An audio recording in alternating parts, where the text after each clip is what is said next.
बोलो यीशु मसीह की जय। मैं प्रॉफिट सुमनदीप और आपका स्वागत है बिशप अमरदीप मिनिस्ट्री में। प्रभु आपको ब्लेस करे और आप आशीष को पाएं। प्रभु यीशु मसीह के नाम से आज का दिन दिखाने के लिए उस महान परमेश्वर को धन्यवाद। और राजों का राजा प्रभु के प्रभु उस महान परमेश्वर को धन्यवाद। आज का हमारा टॉपिक है कि क्रूस की कथा। हालेलुया। तो इससे आप ध्यान से समझें इस वचन को, और निश्चय परमेश्वर आपके जीवनों में अद्भुत कार्य करेंगे इस वचन के द्वारा। और निश्चय परमेश्वर आज आपके जीवन में इस वचन के द्वारा अद्भुत कार्य करने वाले हैं और आप आशीष पाने वाले हैं प्रभु यीशु मसीह के नाम से। हालेलुया। अगर हम पढ़ते हैं पहला कुरिन्थियों 1:18, क्रूस की कथा क्या है? क्रूस की कथा क्या है? बहुत से लोग ऐसे हैं आज का सोशल मीडिया पे आपने कमेंट्स पढ़े होंगे, लोग कहते हैं कि खुद अपने आप को नहीं बचा सका तो तुमको क्या बचाएगा। कुछ लोग कहते हैं 3 किलो में तुम्हारा प्रभु यीशु मसीह मारा गया। हालेलुया। कुछ लोग कहते हैं कि 3 किलो में मारा गया। कुछ लोग कहते हैं खुद को नहीं बचा सका। बहुत सी ऐसी बातें जो आजकल कमेंट वायरल होते हैं, लिखते हैं लोग। लेकिन आज एक वचन है, बहुत अच्छा वचन कहता है पहला कुरिन्थियों 1:18, क्योंकि क्रूस की कथा नाश होने वालों के लिए मूर्खता है। हालेलुया। क्रूस की कथा नाश होने वालों के लिए मूर्खता है। इसलिए मूर्ख जैसी बातें करते हैं वो लोग कि अपने आप को नहीं बचा सका तुम्हारा प्रभु यीशु मसीह। वो इस बात को नहीं नोटिस कर रहे हैं कि प्रभु यीशु मसीह तीसरे दिन मुर्दों में से जिंदा हुए और लोगों के बीच में रहे। उनके देखते स्वर्ग उठा लिए गए। प्रभु यीशु मसीह ने कहा मैं फिर आऊंगा। हालेलुया। उस बात को लेकर बैठे हैं कि प्रभु बचा नहीं सका। हालेलुया। ये तो उन लोगों के लिए मूर्खता की बात है। हालेलुया। ये तो उन लोगों के लिए मूर्खता की बात है। परंतु हम उद्धार पाने वालों के लिए परमेश्वर की सामर्थ्य है। हालेलुया। प्रभु का वचन कहता है क्योंकि क्रूस की कथा नाश होने वालों के लिए मूर्खता है, परंतु हम उद्धार पाने वालों के लिए परमेश्वर की सामर्थ्य है। वो लोग कहेंगे तुम्हारा प्रभु बचा नहीं सका, खुद को नहीं बचा सका, लेकिन उस बात की गवाही नहीं देंगे कि प्रभु यीशु मसीह आज भी जिंदा है। हालेलुया। और वचन का कहता है ये तो उन लोगों के लिए मूर्खता की बात है, लेकिन हमारे लिए यह सामर्थ की बात है। हालेलुया। हालेलुया। ये हमारे लिए सामर्थ की बात है। हालेलुया। उन लोगों के लिए मूर्खता की बात है। कुछ लोग प्रभु के भवन में आते हैं, सिर्फ इसलिए आते हैं कि हमें चंगाई चाहिए। कुछ लोग आते हैं हमें आशीष चाहिए। वो ऐसे लोग आते हैं कि जब आशीष नहीं मिलती है तो दूर भाग जाते हैं, जब चंगाई नहीं मिलती है दूर भाग जाते हैं, जब उनका जीवन में चमत्कार नहीं होता वो दूर भाग जाते हैं। लेकिन अगर आपको क्रूस की कथा के बारे में पता है तो आप कभी नहीं हिलोगे।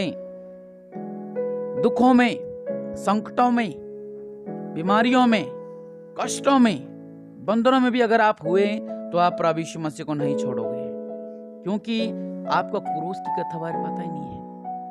अगर आपको क्रूस की कथा के बारे पता है तो फिर आपको उस बात का दर्द का नहीं पता कि प्रभु ने कितना दुख सहा। स्वर्ग से परमेश्वर आए, इंसानी रूप लिया। किनके लिए? आप लोगों के लिए। हालेलुया।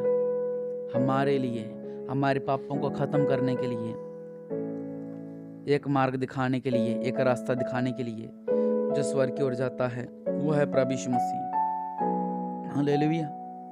अगर हम पढ़ते हैं यशायाह 53 में लिखा हुआ, निश्चय उसने हमारे रोगों को सह लिया और हमारे दुखों को उठा लिया। किसने? परमेश्वर ने। आप इसके गहराई को समझे। क्रूस की कथा है क्या आखिरकार? क्रूस पर परमेश्वर ने दुख सहा। प्रभु यीशु मसीह के मुंह पर थूका गया, प्रभु यीशु मसीह को मारा गया, पीटा गया, उसके थप्पड़ मारे गए। उससे कहा बता भविष्यवाणी करके कौन तुझे मार रहा है। मुंह पे थूका गया।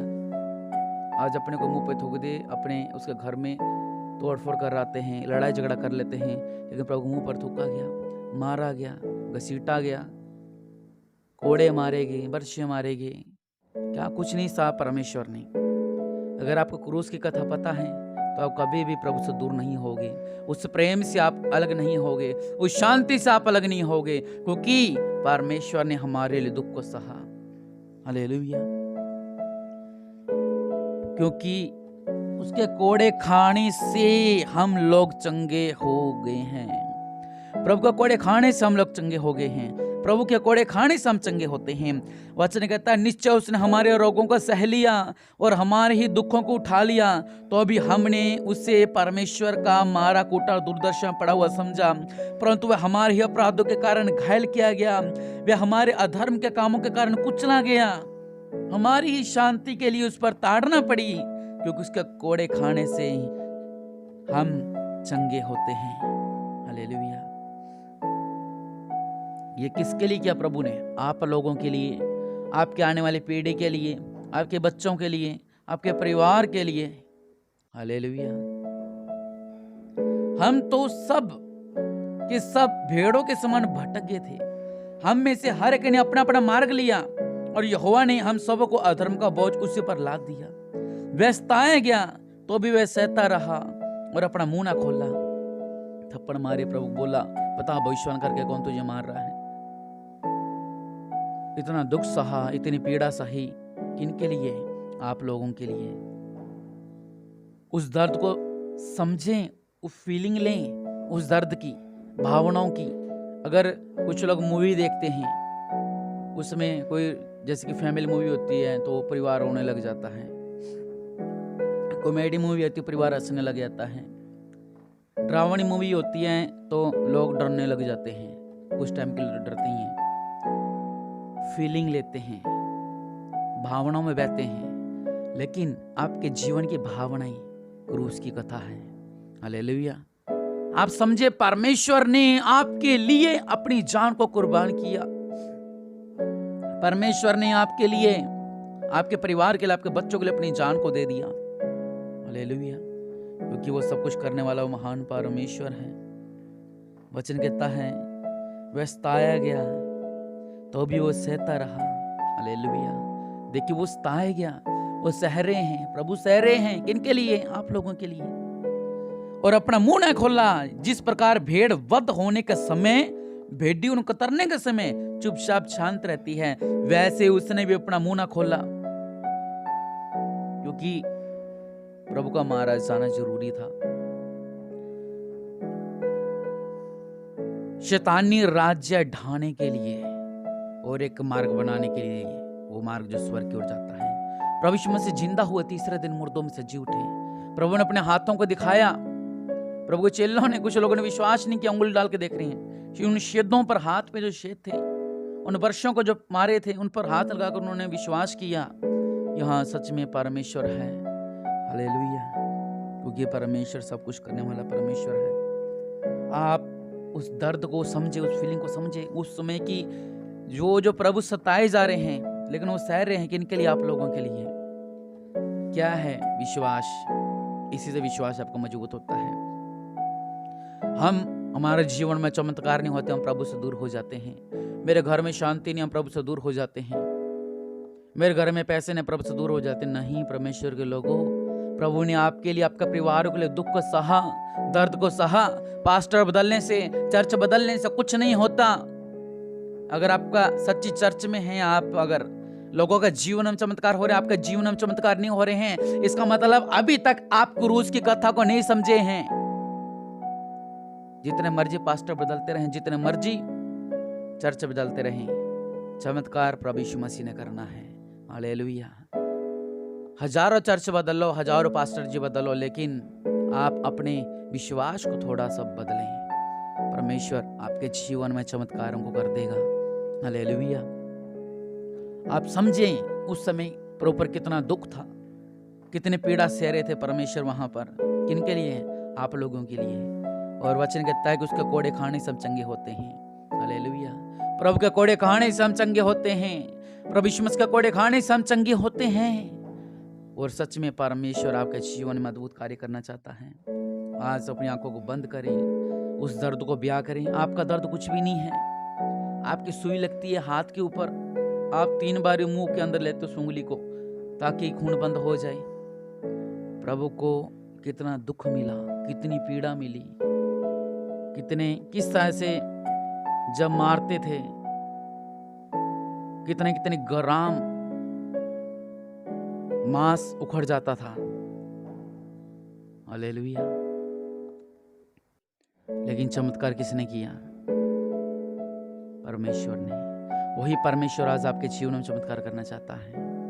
उस दर्द को समझें। प्रभु ने आप लोगों के लिए सहा। प्रभु को भूख लगती थी, प्यास लगती थी, लेकिन परमेश्वर ने आप लोगों के लिए सब कुछ किया। प्रभु के लोगों, इसलिए आप समझे कि परमेश्वर सब कुछ करने वाला परमेश्वर है।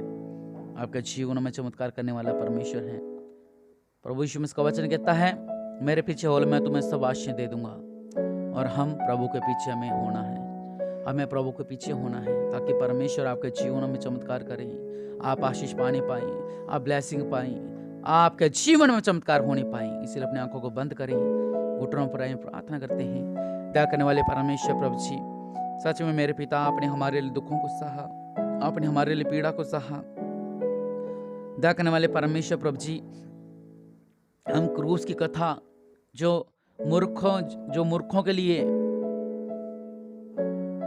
नाश होने वाली है, वचन कहता है पहला कुरिन्थियों, क्योंकि क्रूस की कथा नाश होने वाले के लिए मूर्खता है। कुछ लोग मूर्ख हैं, वो इस प्रभु की कुर्बानी को सीरियस नहीं लेते हैं। उनको सिर्फ अपना चाहिए, मेरे चमत्कार हो, मेरे चमत्कार। लेकिन आप फीलिंग लें उस चीज़ की कि प्रभु ने हमारे लिए इतना बड़ा दुख सहा, इतनी बड़ी पीड़ा सही। कोई हमारे लिए गोली खा ले, गन की गोली खाता है कोई, तो हम सारी उम्र उसका एहसान नहीं भूलते हैं, सारी उम्र याद रखते हैं। लेकिन प्रभु ने हमारे लिए अपनी जान दी। गोली वाली मौत नहीं, बल्कि तड़फा कर मारा गया था। और वही परमेश्वर ने तीसरे दिन जिंदा होकर दिखाया था उन लोगों के बीच में। हालेलुया। और वही परमेश्वर आपके जीवन में चमत्कार करना चाहते हैं। इसलिए अपने पापों को छोड़ें, प्रभु के सामने घुटनों को टेकें, अपनी गलती गुनाहों को प्रभु के आगे रखें। अगर आप पीछे चले गए तो फिर से दौड़ आएं, अगर आप पीछे हट गए तो प्रभु के पास फिर से आ जाएं। आज प्रभु के आगे विनती करिए, परमेश्वर के आगे कहें कि प्रभु मेरी गलतियों को माफ कर। मैं आपकी क्रूस की कथा को भूल गया था कि आपने हमारे लिए इतना कुछ सहा। आज से मेरे पिता, मैं आपके अंदर फिर से वही आपका दास बनकर जिया करूंगा। मेरे पिता परमेश्वर प्रभु, सब कुछ करने वाले परमेश्वर आज सब कुछ कर सकते हैं। जिस तरह जब पकड़ने के लिए आए महायाजक के दास, जिसका नाम मलखुस था, उसका कान काट दिया पतरस ने। प्रभु यीशु मसीह ने उसी कान को उसी समय उस कान को जोड़ दिया। चमत्कार करने वाला महान परमेश्वर है। प्रभु क्या नहीं कर सकते थे, लेकिन आप लोगों के लिए दुख सहा, वह सताया गया, उसको बड़ा पीड़ा हुई। किनके लिए? आप लोगों के लिए। इसलिए आपके जीवन में जब पीड़ाएं आती हैं, भागा मत करें, छोड़ा मत करें, चर्च में बदला करें, पास्टर मत बदला करें, क्योंकि चमत्कार करने वाला वो महान परमेश्वर है। प्रभु का आगे गिड़गिड़ाएं, रोएं, प्रार्थना करें कि प्रभु मेरे जीवन में चमत्कार कर, और निश्चय परमेश्वर आपकी प्रार्थना को सुनेगा। आमीन।